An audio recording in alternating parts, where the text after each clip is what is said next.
Добрый день, друзья, гости и подписчики моего канала. Меня зовут Полина.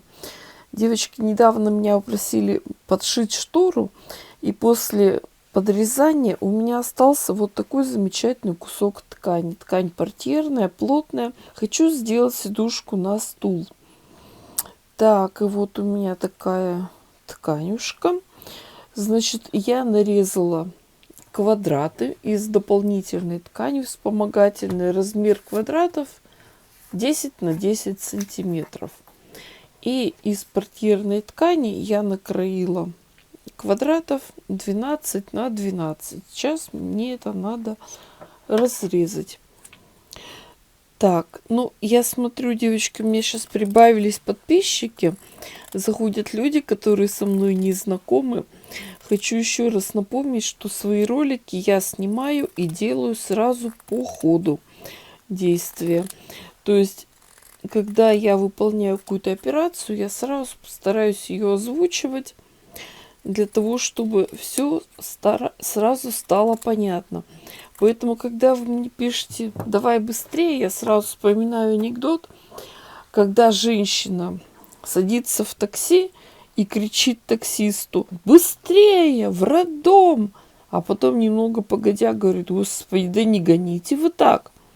Я там работаю». Поэтому, девочки, это вы там рожаете, а я здесь работаю.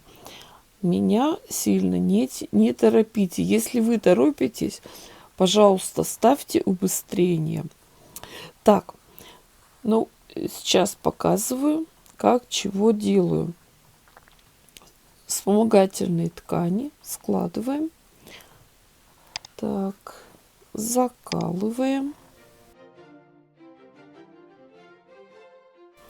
Промеряем, где серединка. Находим. Разворачиваем. Вот эту серединки совмещаем. Формировать будем складочку. Так, сформировали складочку и ее закололи. То же самое по всем сторонам другим делаем.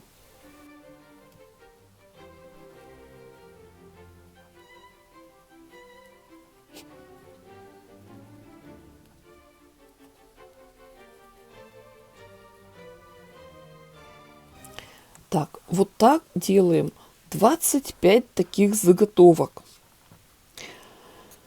Так, делаем 25 заготовок, потом их все будем сшивать.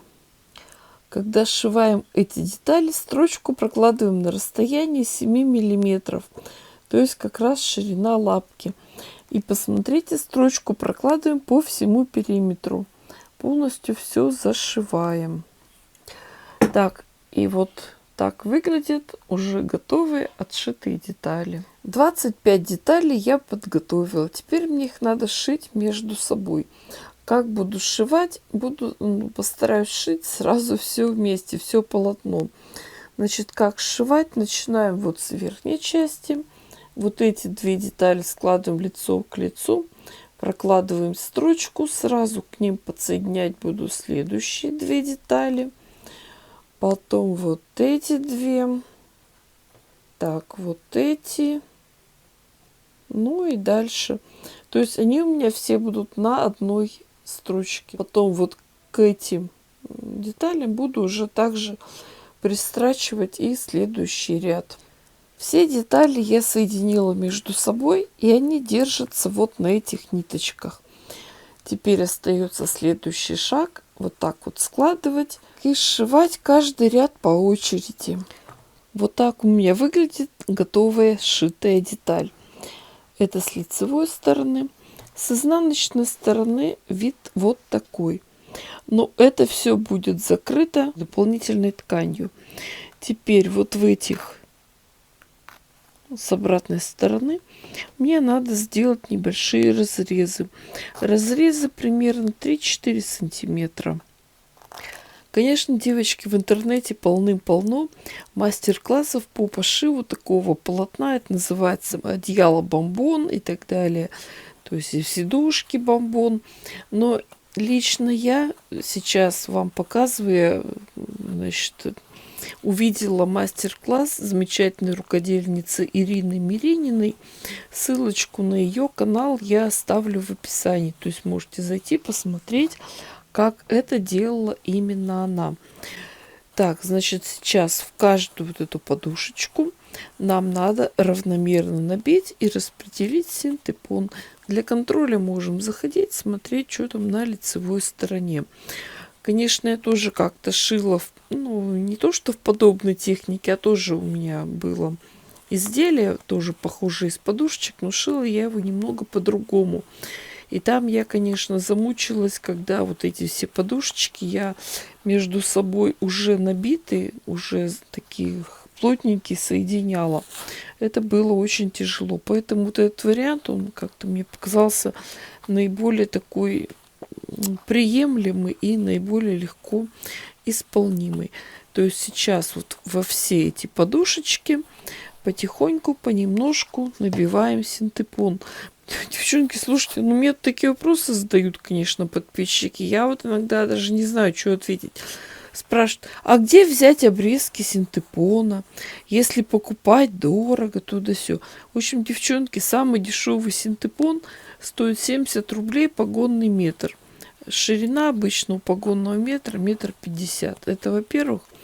Во-вторых, можно купить хлорофайбер, это специальный такой, как он называется, синтетический пух для набивки.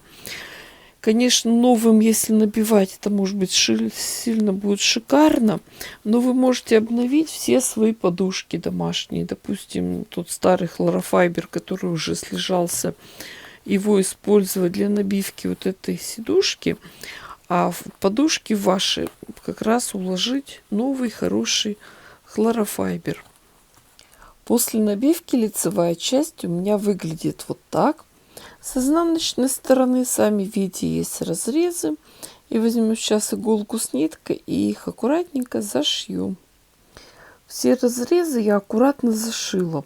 Но сами понимаете, в таком виде оставлять это не камильфо. Поэтому все сейчас будем прятать. Для этого я приготовила кусок вспомогательной ткани размером 46 на 46 сантиметров. А размер вот этого отшитого элемента у меня получился 42 на 42 сантиметра. Значит, что мне надо сделать? Вот я накладываю. Здесь получается у меня изнаночная сторона моей детали. И здесь изнаночная сторона. В общем, складываем их вместе. Выравниваю, чтобы все лежало строго посередине. И буду уже дальше работать. Я думаю, вы сами понимаете, что надо как-то закрепить вот эту заднюю часть, чтобы она не болталась. Поэтому я придумала такой способ. Я иголочкой с ниточкой аккуратненько вот тут захожу. И иду пошагово рядами. И вот в этих местах делаю закрепочки небольшие, чтобы их не было заметно на этой стороне. Но чтобы вот эта часть, чтобы она у нас хорошо, плотненько сидела и никуда не смещалась. Ну, видите, края изделия я просто подшила. Иголкой с ниточкой подхватывала эту ткань и пришила ее к лицевой стороне. Ну, сами видите, все-таки смогла я на машинке подлезть и сделать этот самый шов по краю. Ну, девочки, все, дошила я эту красоту. Получилось, как вы сами видите, прелесть прелестная, как любят говорить многие блогеры на ютубе. Видите, какая она такая объемная, очень мягкая, в то же время упругая подушечка получилась.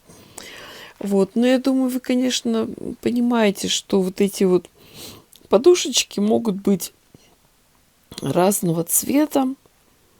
Вот. Но в однотонном варианте тоже смотрится очень-очень достойно. Я бы даже сказала так, благородно. И если вы возьмете, допустим, какие-то ткани более яркие, цветные, то у вас получится какой-то детский вариант. Но у меня получился такой вариант, вот, скажем так, для взрослых. Вот. Конечно, девчоночки, что хочу сказать. Меня еще больше всего радует, когда вы заходите и пишете красиво, некрасиво. Потому что, знаете, тут в комментарии к одному видео мне одна девушка написала: фу, как некрасиво. Я думаю, господи, думаю, что там ей не понравилось, батюшки-матушки. А оказывается, она комментирует коврик, который я шила для того, чтобы стелить в туалете. И я себе так сразу представила такую кошку брезгливую, которая заходит в туалет, носом так фыркает, вводит около лотка, говорит: фу, некрасиво. Тут же садится и делает всю красоту прямо на пол с лоточком. Поэтому, мои хорошие, если вы заходите на канал, напишите хоть пару слов хороших. Не будьте как та самая брезгливая кошка. С вами была Полина. Всем пока-пока. До новых встреч. Всем творческого вдохновения. И всего самого наилучшего.